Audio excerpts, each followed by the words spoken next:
안녕하세요, 한의사 이경입니다. 얼마 전에 60대 여성분이 비만을 치료하기 위해 찾아오셨는데요. 이분은 키가 저보다도 작은 한 154? 이런 자그마하신 키에 체중은 무려 100kg을 육박하고 계신 고도비만이었습니다.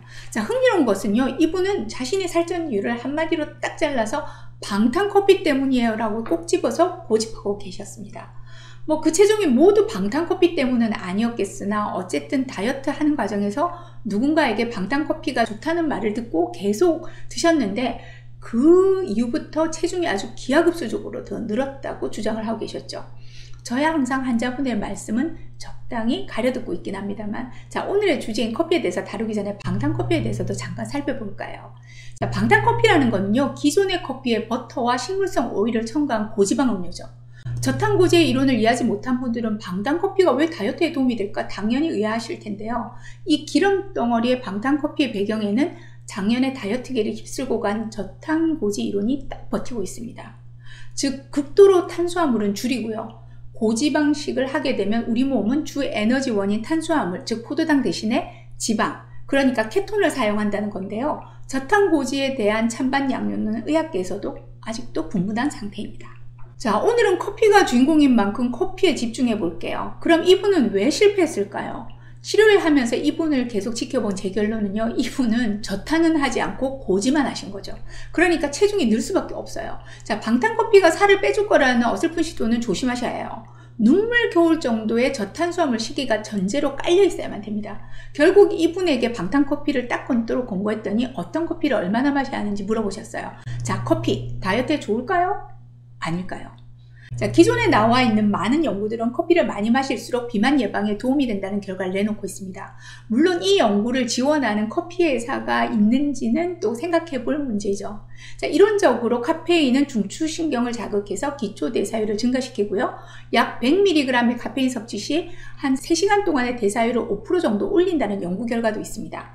즉, 커피를 마시면 우리 몸은 흥분해서 열 생산이 많아지게 되고 지방의 산화를 촉진시킨다는 거죠.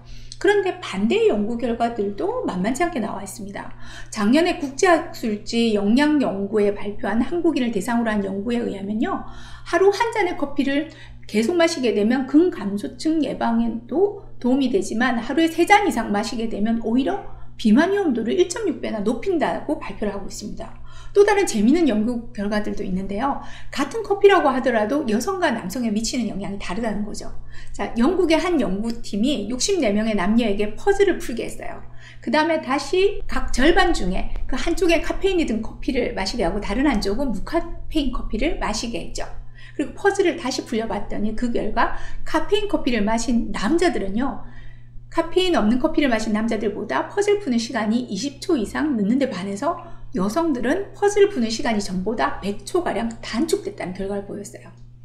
자, 이 같은 결과는요, 카페인의 섭취가 여성에게는 잠시 동안의 피로를 줄이고 스트레스를 해소시켜주는 등 긍정적인 효과를 나타냈지만 남성에게는 공격적인 성향을 더 높여서 흥분 상태로 만들기 때문에 기억력을 떨어뜨리기 때문이라고 이 연구 결과는 설명하고 있습니다.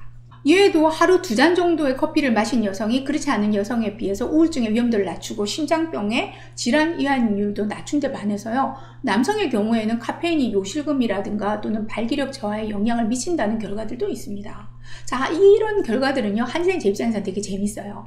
자, 이걸 한의학적으로 설명해 보자면 커피는 이렇게 흥분시키고 양의 작용을 하는 음식이에요. 즉, 양의 성질이 강한 식품인데 양체질인 남성에게는 흥분의 효과를 가져오는 반면에 음체질인 여성에게는 비교적 긍정적인 반응을 보인다고 설명할 수도 있겠습니다. 자, 커피에는 여러 가지 유기성분과 항산화 성분이 있어서 건강에 도움이 되는 측면이 분명히 있고, 칼로리 면에서도 일반 프랜차이즈 커피 전문점의 아메리카노 한 잔은 10kcal 정도로 그리 열량이 높지는 않습니다. 네, 하지만 설탕, 분말 크림 들어가는 믹스커피 한 잔은 확 달라지죠. 한 잔당 50에서 60kcal 정도의 열량을 섭취하게 되는데, 여기에 이제 비만과 심혈관 질환의 주요 원인이 되는 포화지방으로만 한 1.5g을 섭취하게 된다고 합니다. 자, 우리나라 커피 인구 중에서 상당수는요, 아메리카노를 즐겨 드시는 분들이 아닐 수 있어요. 유지방이나 당분이 첨가된 커피를 즐기고 있고, 더구나 커피 믹스도 많이 즐기고 있다고 합니다.